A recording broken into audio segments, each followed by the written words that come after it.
எல்லாரும் சொல்லுங்க பார்ப்போம், இயேசுவின் ரத்தம் ஜெயம், இயேசுவின் ரத்தம் ஜெயம்.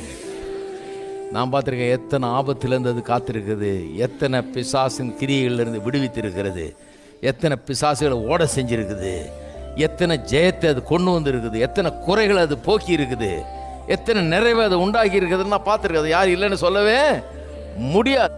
இயேசுவின் ரத்தம் ஜெயம். அதான் ரத்தத்தை பற்றிலாம் பாடுறோம், ரத்தத்தை பற்றிலாம் கொண்டாடுறோம். ஏன்னா அந்த ரத்தம் வந்து நம்முடைய பாவ மன்னிப்பு மட்டும் இல்லை, நம்ம தொடர்ந்து நடத்தி நம்மை கொண்டு போய் நம்ம பாதுகாத்து நமக்கு வேண்டிய எல்லாவற்றையும் செய்வார் என்பதற்கு இந்த ரத்தம் நமக்கு உத்தரவாதம் அளிக்கிறது. ரத்தம் என்ன சொல்லுது?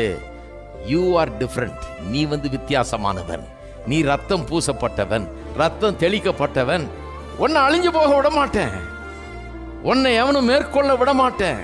உன்னுடைய எதிரிகள் ஒரு வழியா வந்து 7 வழியா ஓடி போவார்கள், எல்லாரும் கண்டு உன்னை கண்டு பயப்படுவார்கள் என்றாரு. ஏன்னா ரத்தம் தெளிக்கப்பட்டவர்கள்.